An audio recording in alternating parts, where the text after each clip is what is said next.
Good afternoon and welcome to the 40th annual, I think Tanner said 39th, leave it to a politician to round it up, but regardless, the Lubbock Apartment Association State of the City event, my heartfelt appreciation to the Apartment Association and their sponsors for hosting this year's event. You know that apartments and rental housing is a very important part of Lubbock's economy and our quality of life, and the Lubbock Apartment Association ensures that professionalism, ethics, and quality customer service within this local industry exist. I want to pause for a second. I'm going to go off script real early. I really enjoyed the trombone quartet, and I'm a sucker for the honor guard and the work they did. So help me thank those guys once again for what they did today.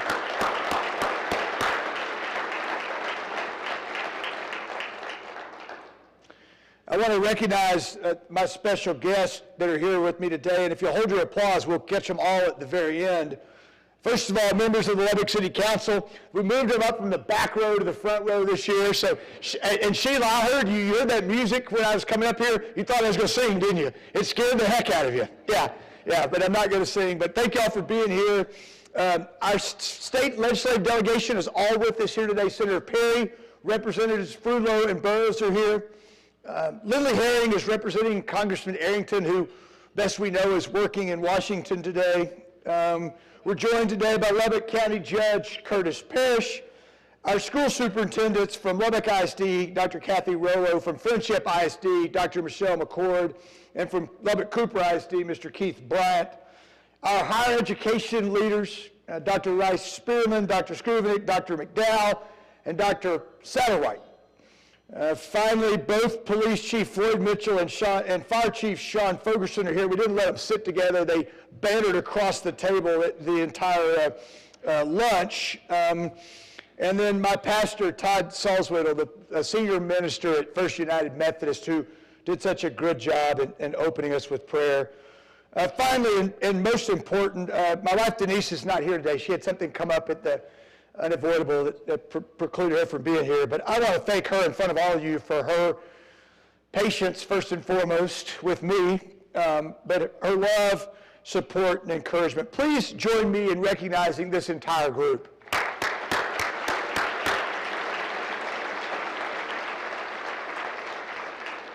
As Tanner mentioned, each year the Lubbock Apartment Association generously donates a portion of the proceeds from the State of the City event to a charity of the mayor's choice. This year, Denise and I have chosen Casa of the South Plains as our sponsored charity. Casa of the South Plains recruits, educates, and supports volunteer advocates for children and families that are in the foster care system. Now, Casa is always recruiting volunteers to help children. If you want to make a difference in your life and to impact kids, consider being a Casa volunteer. Thank you guys for making a difference in our community. Yeah.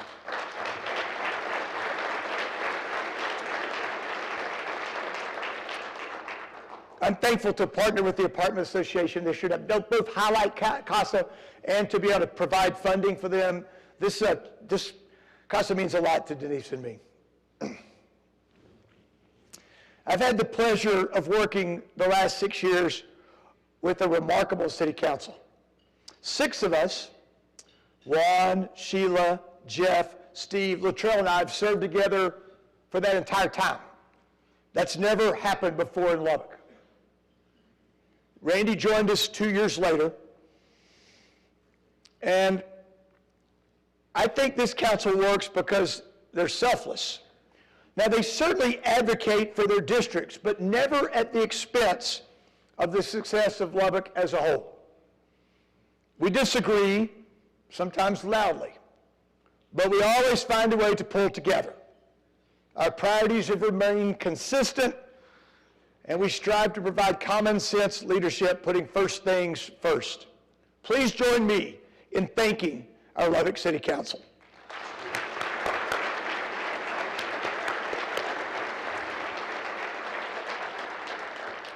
Today marks my sixth and final State of the City address. I plan to share our achievements and talk about our challenges. We'll look at numbers that are driving our growth. I will offer my best predictions about what's in our future. But before we begin, let me be clear about one thing. The state of our city is strong.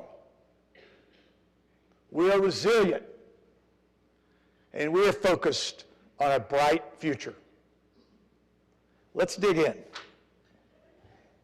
By the way, some of you like a lot of numbers. So when we post this tomorrow or early next week, we'll post the video, we'll post this PowerPoint, but we'll also post an appendix with all the data you'd ever want to look at if you want to dig into this, okay? Send me a report. Keep it to one page if you would, if you have a summary of that. In 2021, we had a record year in permits issued for single-family homes and duplexes. Commercial property permits are up from 2020 and are near pre-pandemic levels. I'm stealing a little bit from my friends at Lubbock Land Company when I pull some stats out, but let me share a few things with you. Last year's permits equaled a 28% growth over the previous year, which also was a record. Our housing market is growing significantly faster than the state and the national market. Lubbock had more single-family homes permitted last year than El Paso did. We had twice as many single-family homes permitted as Amarillo and Abilene added together. As you can see from these numbers, our new residential investments keep on growing. They're the highest they've ever been. Our total construction is up over $162 million from last year. Maybe a few more housing stats. The northwest part of our community led the way last year with 840 permits. I probably would have made some money if I'd have asked that question and bet you guys on that. 200 more than any other area in town.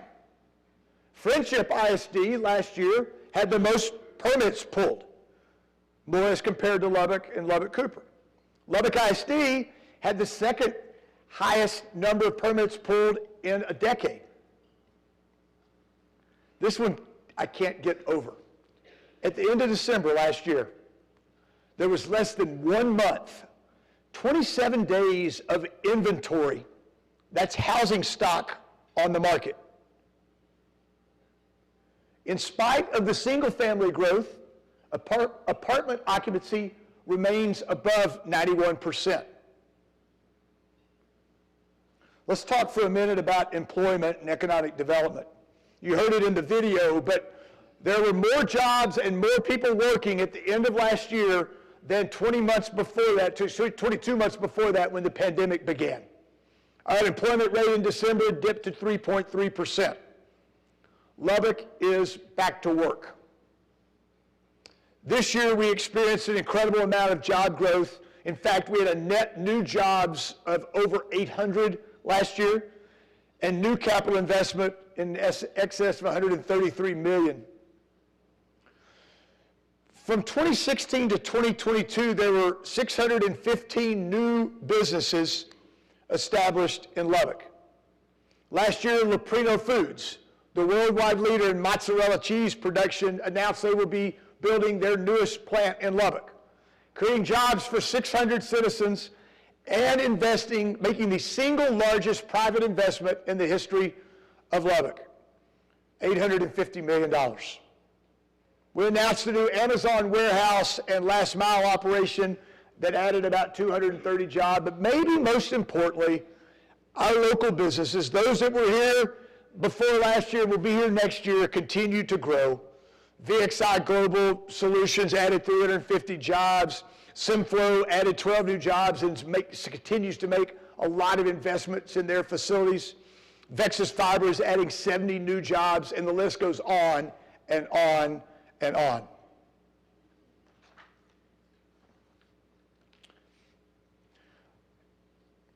There have been 111 Market Lubbock grants in the downtown business TIF area since 2016. And those average about $25,000 per project. For every dollar that Market Lubbock and the city invest in that area, the private sector is investing more than $20. This program is catalytic to downtown, and I want to thank our Market Lubbock board, John Osborne and his staff, for all their work. Let's talk about finances for a minute. Our sales tax collections have increased 32% since 2016.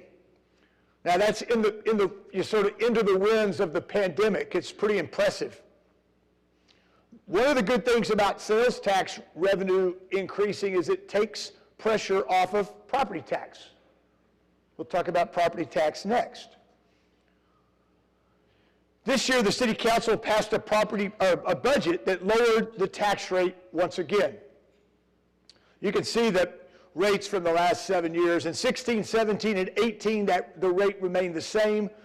Then in 19, the council committed to a $60 million public safety improvement project. Taxes were increased a penny in 19 and 20 to fund this very important effort. And in the last 2 years, we've been able to lower that tax rate more than 6%, or 3.5 cents. In fact, the 2022 rate is 1.5 cents lower than the rate was when we were elected in 2016.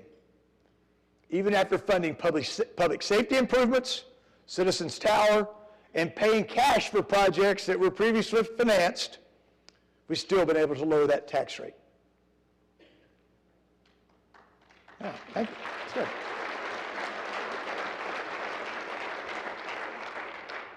Since 2016, we've paid down nearly $300 million in our debt on a net number. This graphic shows the impact we made on fee-supported debt and total debt last year.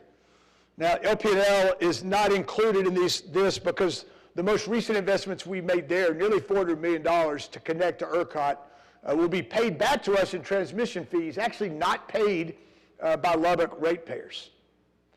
I wanted to show you a few slides that compares to our peers. So on this slide, you see the 8th through the 12th largest cities in Texas. According to the 2020 census, we're the 11th largest city. So how do we compare? When you see tax rates for these cities, you'll see that we're on the lower end of the scale. In fact, we're between Plano and Irving, and I would argue that they get some advantages due to some of the regional services that are provided in the Metroplex. That makes our rate look even lower as we're geographically, we geographically stand on our own. Let's talk about our tax-backed debt. This slide uses comptroller data and shows our general obligation debt. That is debt that's supported by property taxes, and it compares us to our peers. Remember that all of our other debt is paid by revenue generated from utilities, or in the case of the airport, the fees we pay for our tickets and the like. One more slide to compare us to our peers. Lubbock's per capita debt of $1,388 compares very well to our peer group. Okay, let's shift over and talk about city business for a bit. I'd like to update some things that are going on in our departments. First of all, I want to salute City Manager Atkinson, City Secretary Garza, and City Attorney Weaver, and the entire City of Lubbock team. I can't emphasize how important our city employees are. Let's think of some examples. Our first responders who live on the front lines and found themselves with even more challenges during the pandemic. Our LP&L linemen and public works employees who a year ago today were keeping us safe and warm as Winter Storm Uri devastated the rest of the state. Think about those folks that sprayed, our vector control folks last summer when we had a lot of rain that sprayed for mosquitoes. Don't forget the airport employees that kept us flying in the midst of a huge remodel. Our librarians who carefully create programs for our kids and our students. And our animal control staff who manage and care for pets and stray critters in our community. This barely touches the surface of what Lubbock employees do for us. They get it done every day, and I'm proud to be on the team with them. Please help me recognize all of our City of Lubbock employees.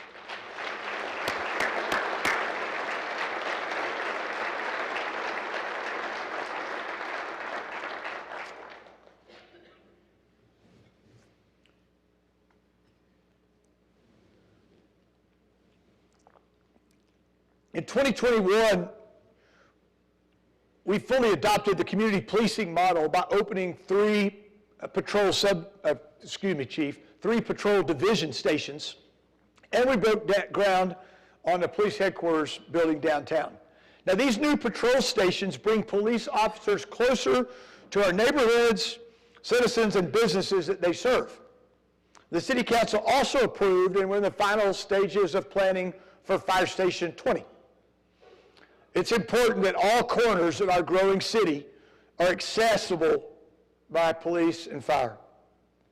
This year, the council, in our budget, bought 52 new police vehicles and 3 new fire trucks to ensure that our first responders are prepared to do their job well. Now, just a little update. You'll remember that fatal accident in January of 2020 that injured firefighter Matt Dawson while they were responding to a car wreck on the north side of town during a snowstorm. Last year in August, the Dawson family received a wheelchair-accessible, mortgage-free home from the West Texas Hero Homes, United Supermarkets, the West Texas Home Builders, and all their partners. We continue to support and pray for Matt's recovery. You know, public safety remains job one for the Lubbock City Council. I'm grateful for the men and women who wear the uniform every day. Thank you.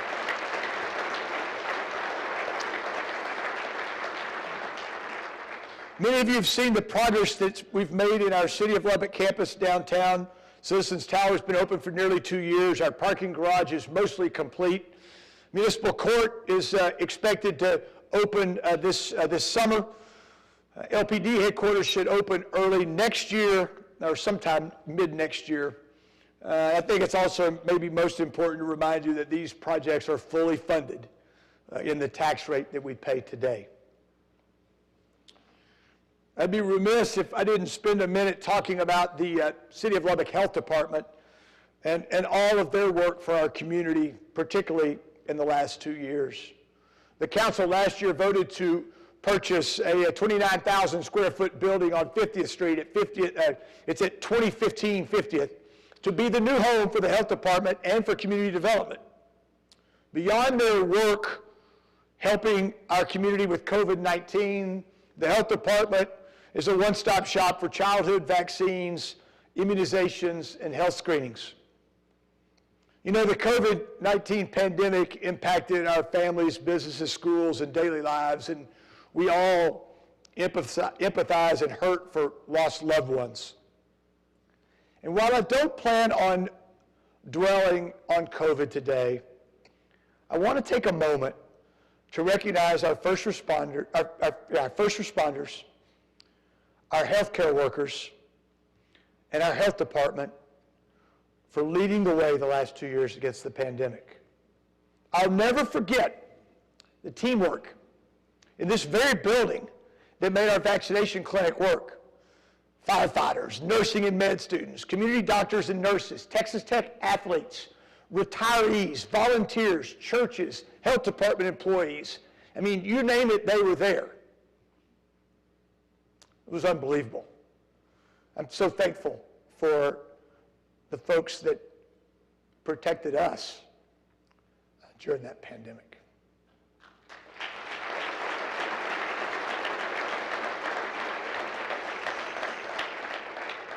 Great things are going on at Preston Smith Lubbock International Airport. I don't know if you've not been out there, you need to make a trip. In 2021, 57 more people flew than the year before. We're still about 23% behind the boardings from 2019, but we're gaining on that. The improvements to the terminal functionality, interior aesthetics, and the exterior maintenance make airports operations more efficient, and most importantly, improve the flying experience for all travelers. We're going to do a ribbon cutting out there next week. That project is complete, and we're awfully excited about that. 2 new monolithic water towers have gone up on 50th at Indiana and South Milwaukee. Now, they're the first of the first of 5 that we're going to build. These water towers are designed for a growing city. They're taller, larger, and more reliable, and they'll pay for themselves in between 7 and 8 years because it costs less for us to operate them. One of our highest priorities is to plan and invest in our water system. Last year, we brought on the Northwest Water Reclamation Plant. We continue to plan for the future of Lake 7, and we work our plan, our 100-year water plan. We implement that. We're working on implementing that every day. Of course, one of our most visible water wins is Lake Allen Henry. It's full of water, and it stays mostly that way. It's our most renewable resource, and it saves us from having to use those non-renewable water resources except in times of high demand or need. Our water future is strong and secure, and that's due to the investments that you guys have made. For 2 generations, our citizens have invested. It's very good news. We must continue to invest wisely. In November of last year, we broke ground along with TxDOT and the county for work on Loop 88. Now, Lubbock's outer loop, when finished, will be 35 miles long. You know, they tell you this stuff is going to happen, and it did. My teleprompter, this one hasn't been working, and this one just quit working. So, Phase 1 of Loop 88 is 7.5 miles in the south part of our community. In fact, it'll be done in 4 segments between, when it's finished, it'll go from Tohoka Highway to about Quinton Avenue, which is halfway between Milwaukee and Upland. Lubbock's the only city in West Texas that has a complete access-controlled loop. And now we're starting on our second. As you know, Loop 289 for years was a key driver to growth in our economy. This year, the Lubbock City Council also prioritized paying cash for street maintenance. Again this year, I should say, $11 million. The council has also addressed dirt streets in our community by matching city dollars and federal dollars to pave these roads. And in 2021, we made a $9 million investment in that same program to accelerate the effort to pave dirt streets in residential areas of our community.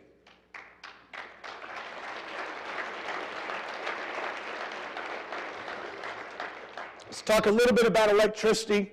We had a very successful Phase 1 transition last May from our to ERCOT, to the ERCOT grid. It really was much ballyhooed, but it went so smoothly, most of us didn't even know it happened. I'm thankful for our team. They did a great job. We plan to finish that. We have 30% more of that load that needs to move, and that should happen middle of next year. The LP&L Board and the Lubbock City Council are considering actions that will provide a customer retail choice to our citizens, likely by the end of 2023. I'll talk a bit more about that in a minute. You know, all year round, you can find Lubbockites enjoying our 3,472 acres of parks. This year, we received grant funding to spruce up the bike trails around Lake 6. That's the historic Dunbar Lake. In June, we hosted roughly 1,000 athletes. We will again this June for the Lubbock Ironman 70.3 triathlon. Those athletes start that race by swimming 1.2 miles in Lake 6. Last May, we opened the Lubbock Tornado Memorial, which honors and memorializes the lives lost and the families affected by the 1970 tornado. We also received a $2 million private donation for McAllister Park improvements. Now that gift has allowed us to build a dog park there, our third, and we're also currently reworking the master plan for McAllister Park. You should expect 4 of our parks will get new playground equipment this year. And just to give you a sense of what that job is like, our Parks and Rec team manages 50 softball and baseball fields, 45 neighborhood parks, 39 walking trails, 33 campsites at Lake Allen Henry, 4 pools, 2 bike trails, 2 regional parks, the Burl Huffman a soccer complex, 1 equestrian trail, and I've left some out. And by the way, in the summer, all the mowing you can imagine. I'm proud of our guys at Parks and Rec. Thank you. You know, our entertainment and recreation opportunities keep growing. Shopping small, attending local events like the Downtown Farmers Market, 4th on Broadway, the First Friday Art Trail, Ballet Lubbock, a Broadway production at Buddy Holly Hall, or participating in the Mayor's Marathon or the Lubbock Triathlon help connect members of our community. Now, quality of life opportunities don't just make Lubbock a fun place to be, but provide an important service to us and our visitors. Visit Lubbock reports 120 conventions took place last year, certainly lower than what we normally have, but those conventions added $32.5 million to our economy. Lubbock Sports hosted 273 youth, college, and professional events last year. Those events generated more than $59 million for our economy. Travel and tourism are a big part of Lubbock. As I mentioned before, 6 members of this council have served together since 16, and Councilman Christian joined us in 18. You know, our priorities have remained consistent since we began, and they are, just as a reminder, fiscal discipline, communications, community improvement, public safety, public health, growth and development, and economic development. I think one of our biggest accomplishments is getting our financial house in order. Paying cash when appropriate, financing when necessary, and lowering the tax rate while taking care of what we own and preparing for the future. All the time being good stewards of citizen tax dollars. I want you to hear now from some members of the council and get their perspectives on our work.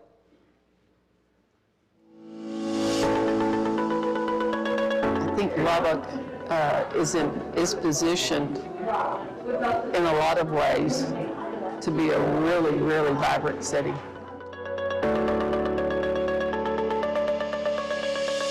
I think our police administration has done an excellent job in their recruiting. We've also invested in our people in public safety. We've given our police an unprecedented raise to make sure that they're valued and paid what they're worth so that they're able to do their job. I'm excited about the fact that we have really been trying to make dents into our dirt road situation here in the city.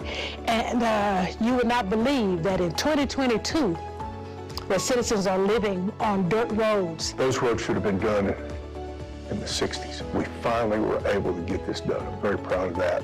Our Source Solution Addiction and Recovery Symposium, people that are looking for recovery help, they need to feel like they can go to a safe place.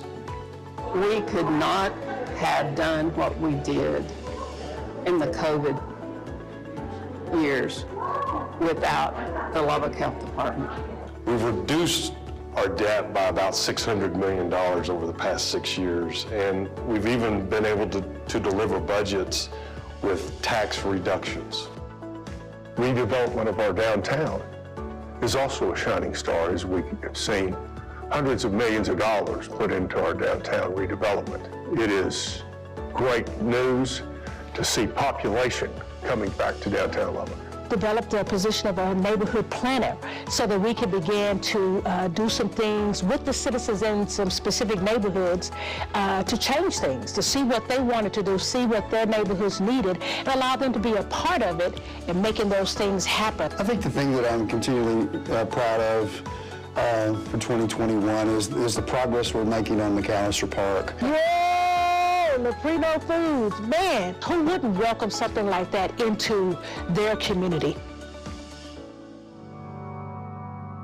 Rarely does a group come together like we have on this council from varied backgrounds, where 7 people can come together and at the end of the day, get on the same page to move the community forward.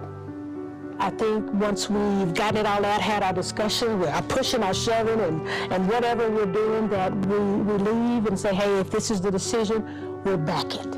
And I think you have to do that. I think you have to agree to disagree when you do, but once the decision is made, stand firm on it and move forward to make things better. Everybody on this council has been willing to listen. We've got a panel of 7 people from different parts of the city, different walks of life, bring different skill sets to the table, different priorities to the table. That's a good thing. I think the best part about serving with the city council, and it's such a cliche term, but it's the people. We're kind of an interesting group. We get along. We don't always agree with each other on everything, but I think we have mutual respect for each other, and they're just great people.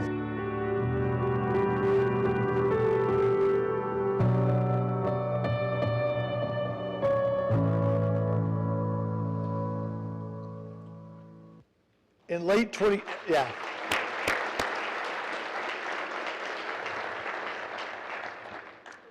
Late in 2018, the council adopted Plan Lubbock 2040, which was the first comprehensive planning effort in many years in our community.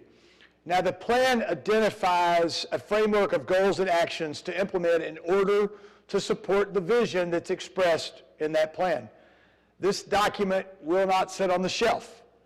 And thanks to the Comprehensive Planning Oversight Committee, who sort of kicks us along a bit, staff, a lot of citizens, we're making progress. And I want to just spend a minute and talk about some of the things that we're working on in that regard.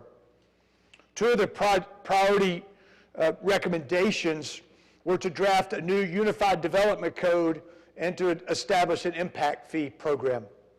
The Unified Development Code, or UDC for short, is a document that combines and updates all development-related regulations and standards into a single, cohesive, and comprehensive document.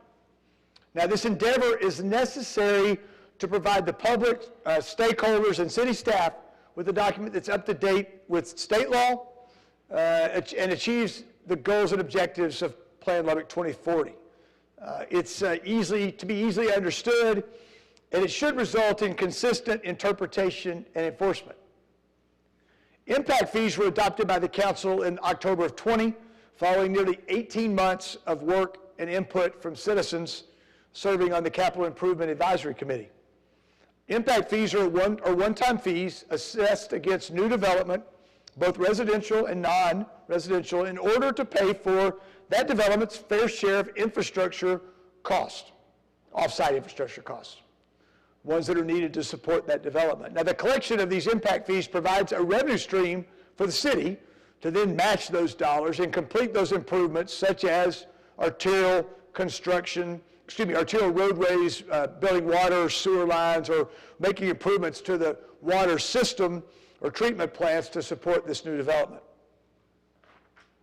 We talked about parks earlier, but Plan Lubbock 2040 called for an updated parks master plan, and that's currently in progress. Our city staff, working with consultants, has received 5,500 survey responses and have hosted numerous community meetings and open houses, trying to get input from citizens, wanting to understand what they want to see in our parks. We expect this plan to be completed by summer. A call to downtown revitalization is also in Plan Lubbock 2040, and I remain very committed to downtown. Lubbock's changing demographics and future workforce want a viable, vibrant downtown. I feel like we've turned the corner downtown to have a bustling, environment with concert halls, iconic landmarks, and the opportunity to experience new things with friends and family and neighbors. Part of a thriving and growing city includes accessible and reliable public transit. To make City Bus a better service for our citizens, staff has been working on restructuring fixed routes to reduce travel times and to provide greater access to our community. Last year, we leveraged technology to enhance that passenger experience by going live with our City Bus On Demand app, which functions similar to a ride share app. The City Bus operational analysis also called for diversification of our fleet to include smaller vehicles for the first and last mile connections. Sheila mentioned a minute ago about our neighborhood planner. You know, when we talk about live, work, and play, neighborhoods are a top priority. They're one of those foundational building blocks of a successful community. Our City of Lubbock planner joined us last year. He meets regularly with 11 different neighborhood associations, numerous community groups, and individual community members. We've already set aside funding to begin, and soon we will announce the next steps in plans created on a neighborhood by neighborhood basis. There are many projects that Plan 2040 calls out. I'm thankful to members of the CPOC, citizens that have been involved, our staff and council for all their hard work making sure that this comprehensive plan is a living, working document that will serve us for decades. Now, there are other things that the council worked on last year, and I think it's important that we touch a few of these. Redistricting took place last fall following the 2020 census. Those census results trigger that obligation every 10 years to do redistricting. There were slight adjustments to our council districts, and those boundaries and maps are now available on our website. Here's some things we want our citizens to know. Our city grew. In fact, all 6 districts grew. Not equally, but as a whole we grew. The largest growth rates were in South and Southwest Lubbock. And we spent many hours working with experts who helped us analyze the data to make sure we could create equitable districts and abide by federal case law. Last year, the City of Lubbock was awarded $56 million from the American Rescue Plan Federal Act. Most of these funds are required to be spent on capital projects. We've already invested about a quarter of that, $14 million, in this year's budget. That funded those public safety vehicles I talked about earlier. We'll also use a considerable amount of that for the health department project. We plan to dedicate more of the other of these funds to small business and nonprofit grants, infrastructure to support affordable housing, a mental health diversion center, cybersecurity, and future public safety needs. We're also considering a number of other things, including job training and the arts. Now, we will continue to discuss these publicly at every city council meeting, so pay attention. As identified by the council, homelessness is an area that the ARPA funds could impact. And the city is in the process of gaining continuum of care status as it pertains to homeless dollars. This will provide for more federal and state dollars for homeless funding, for homeless funding. In this case, the city would serve as the clearinghouse for that funding. Now, we've seen other cities in Texas using continuum of care to achieve some success in reducing homelessness. We've visited Fort Worth, San Antonio, and Amarillo to understand their programs. And we hope to be good partners. We don't plan on owning this. We hope to be good partners with our social service agencies together, addressing this significant problem. The West Texas Mental Health Collaborative, which includes the city and the county, the Texas Tech System, Covenant, UMC, and StarCare, have committed to looking at different models to assist those facing mental health challenges in Lubbock. Right now, a diversion center is one of our prospective solutions to the rising number of mental health cases that are bounced back and forth between the county jail and our hospitals. Neither of these is an appropriate venue for most people in these situations. A diversion center will provide the assistance needed. Typically, mental health is a factor in the homelessness epidemic, and our approach to both continuum of care and a diversion center will begin to address the needs of our homeless population. Last summer, we appointed a citizens committee to analyze the city charter and to bring recommendations to the council, and they did a great job managing an aggressive schedule. They have held 2 well-attended public hearings. They received abundant feedback. The council chose not to advance those recommendations to the voters in November. However, good work has been done. Future councils should be able to take that work up and move quickly from that point. Personally, I believe at a minimum, our charter needs to be updated and modernized. In 21, the City Council prepared a street bond package to go before citizens last November. Now, this $174 million bond package included streets that were studied and selected by the Council Future Needs Subcommittee and Roads Subcommittee. Ultimately, voters did not approve that proposed package. We certainly will have another opportunity to consider a street bond, hopefully in the near future, because those needs have not gone away, and our growth will compel even more investments. Our important work continues for the Porch to Plains corridor. An I-27 advisory committee has been constituted by the Senate Bill 1474, approved by the legislature, carried by Senator Perry, I might mention, and also signed by Governor Abbott. This effort is championed by mayors, judges, and business leaders along the I-27 corridor. This is a huge deal for West Texas. In fact, a 2020 study of measuring the impact of building I-27 showed a $55.6 billion economic impact in the first 20 years after development. Lubbock certainly would be a large beneficiary.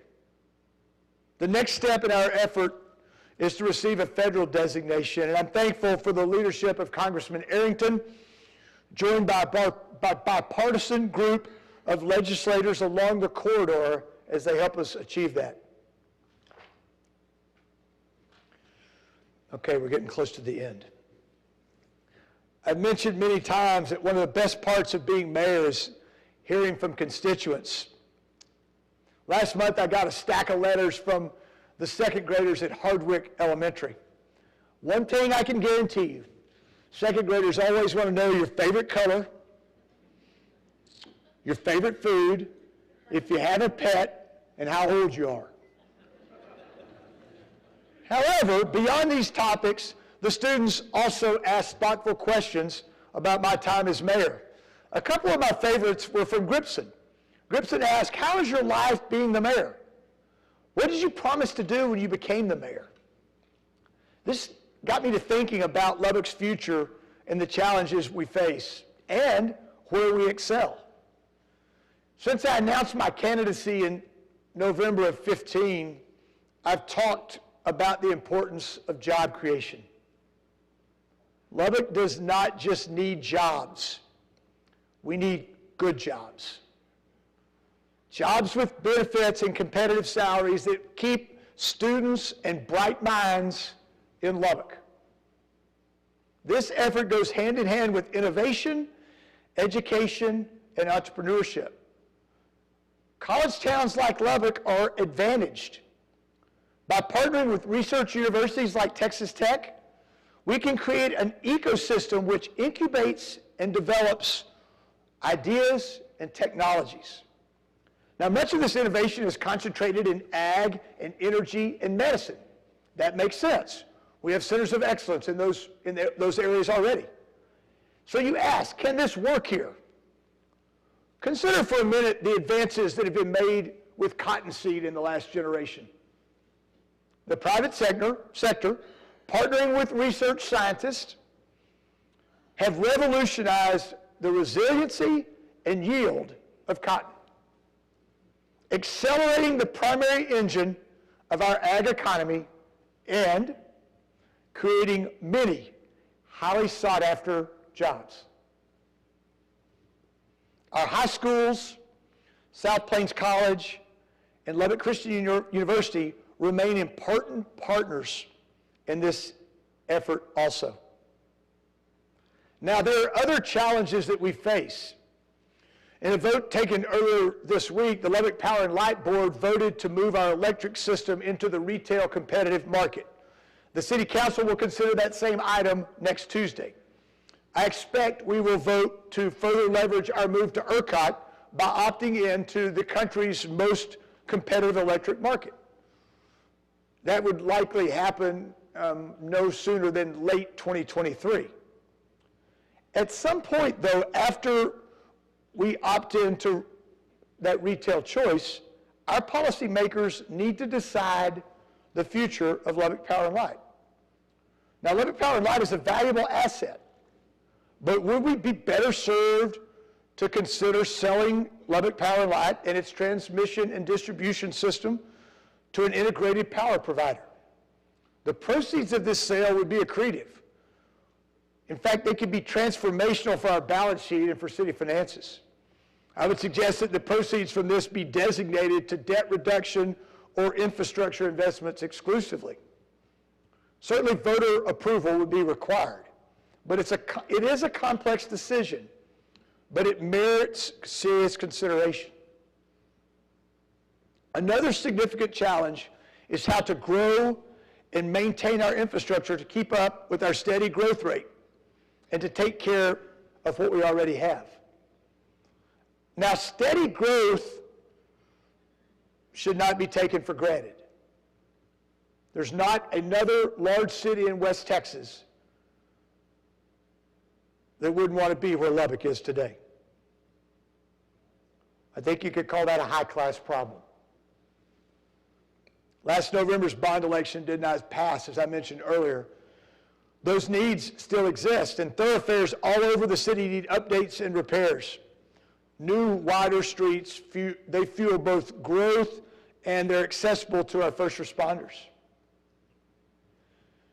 It's been 13 years since Lubbock citizens have passed a street and infrastructure bond.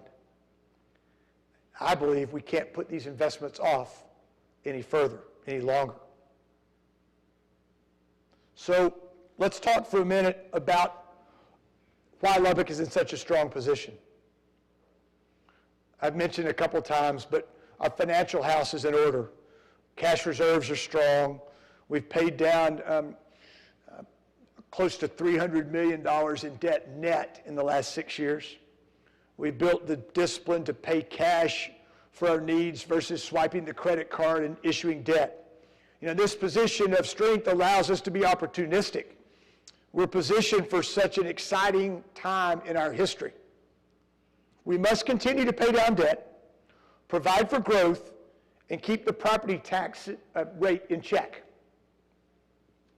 I believe citizens should expect and demand this from future councils. However, we cannot afford to be duped into artificially low tax rates while things like street maintenance and desktop PCs are financed. That's simply bad business, and we've seen that movie before.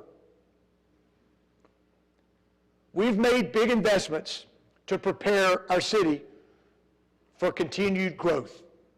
Consider the investments we've made to our water system, to police and fire facilities, equipment, and people. Think about what we've done to ensure our transportation assets. Lubbock Preston Smith International Airport, Marcia Sharp Freeway, Loop 289, Interstate 27, and someday soon, Loop 88. They're all top-notch. Don't forget about the improvements we've made to stormwater. By the way, mostly all paid for now. We've also invested in our electric distribution infrastructure, an emergency operations center, and the downtown city complex.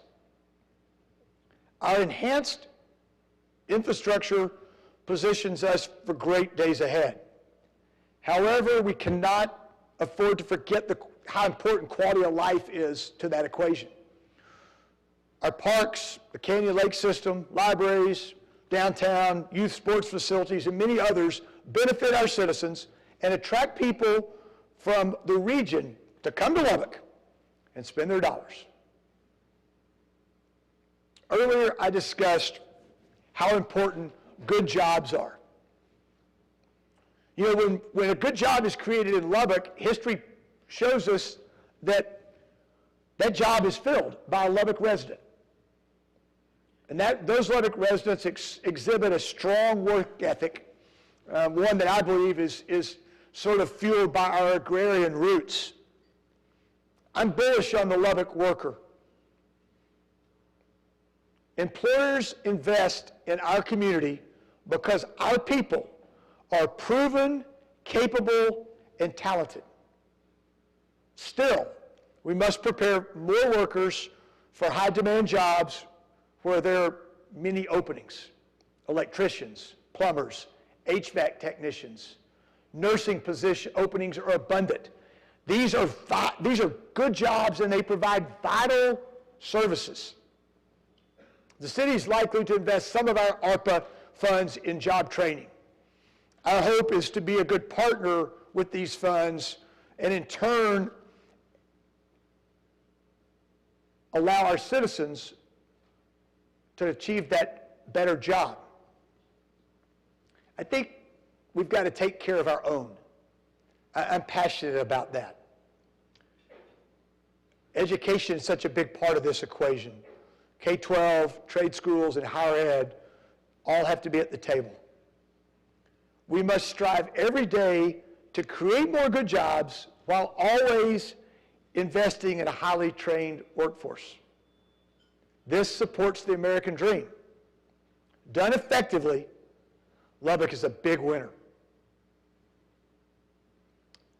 Another second grader, Zoe, asked, "What is your job as mayor?" Zoe, the truth about that is it changes every day. Some days you drink coffee with citizens and talk about why we need pickleball courts. Other days you're in Denver at the world's largest mozzarella producer trying to explain to them why they need to come to Lubbock. And even other days you may be in Laredo working on our plans to extend Interstate 27. You know, the job's never dull. And I've learned, or it's been underscored to me, how important that teamwork and leadership really are. As a community, we succeed when we work together. Government, the private sector, and education. You know, this works in Lubbock. We're big enough to have the scale and influence to get things done, but we're small enough to be agile and move quickly. Lubbock's future depends on leadership that pulls in the same direction, coupled with a citizenry who remain proud of Lubbock and have a clear vision of our future. You know, when I leave office, the work doesn't stop. Those wheels keep turning. I'm convinced that our very best days are ahead of us.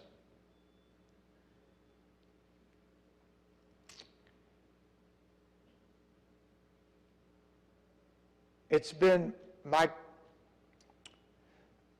great honor to serve as your mayor. Thank you for joining us for this year's State of the City address. Thanks again to the Apartment Association for hosting this great event. And as always, it's a great day in Lubbock, Texas. Thank you very much.